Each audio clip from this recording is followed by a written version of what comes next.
ground starts to quiver, glasses rattle. Soon, walls shift and everything begins to collapse. Telltale signs of what could be a devastating earthquake. We've seen the destruction they unleash. Some of us may have even lived through one. And we know they can be deadly. But where does this mountain-moving force come from? While we may think we're standing on solid ground, the Earth beneath us isn't completely stable at all. Our planet's crust is made up of about 12 major tectonic plates that fit together like a giant jigsaw puzzle. These huge slabs of land float on superheated magma and constantly shift, bump, and grind against one another. It's there, along the seams, where earthquakes tend to happen. When friction between the two plates is violent enough, seismic shock waves ripple through the ground, rattling everything that stands on it. The stronger and shallower the quake, the more violent the destruction. The most violent type of earthquake is born in a subduction zone, where one tectonic plate is shoved beneath another. While one plate is forced downward into the mantle, the other juts upward, often violently. This is the type of quake that rocked Nepal in May 2015. And when subduction happens under the ocean, it can create giant, unstoppable waves called tsunamis, like the ones that killed hundreds of thousands in Japan and Indonesia. On average, earthquakes kill about 10,000 people each year. Sometimes numbers are far higher. The quake that hit Haiti in 2010 killed more than 300,000 by some counts, making it one of the deadliest on record. It is estimated that there are 500,000 detectable earthquakes in the world each year. 100,000 of these can be felt, and 100 of them cause damage. That's about 0.1%.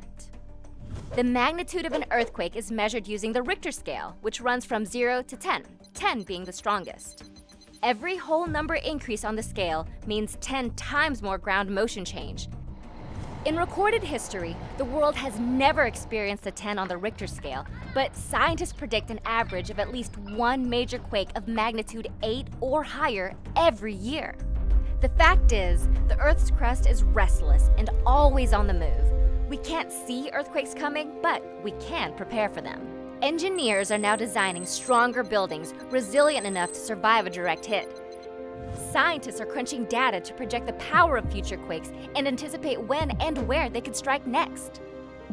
Right now, we can only estimate the probability an earthquake will occur, but perhaps one day we will learn to predict them, minimizing their destruction and saving countless lives. Our planet has a violent soul. Majestic and often destructive, volcanic explosions rattle our collective imagination. Krakatoa, Mount St. Helens, Etna, Eyjafjallajökull, the images simultaneously strike fear and awe in our hearts. But how did these giant mountains form, and where does all that destructive force come from? At least 50 eruptions rock the Earth each year, meaning our planet is literally bursting apart at the seams. The Earth's crust is made up of about 17 slabs of land called tectonic plates that float on the superheated magma that makes up most of the planet's interior. Magma is the Earth's lifeblood, churning restlessly beneath the crust. And wherever it can, it's trying to burst through. It's at these spots that volcanoes form. Our planet is home to some 500 active volcanoes.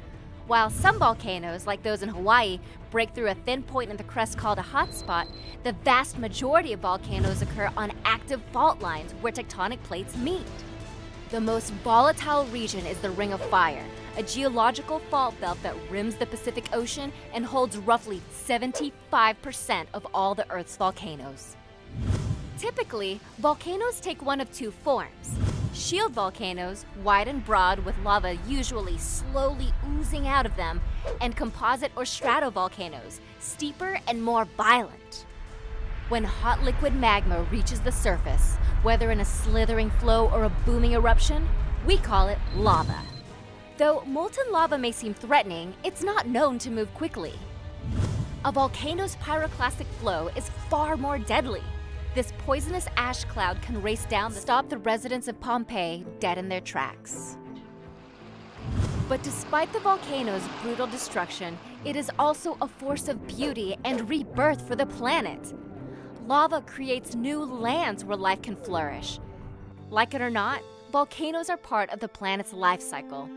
As the Earth continues to explode, gurgle, and slither its molten heart out, we must learn to live side by side with its awesome power.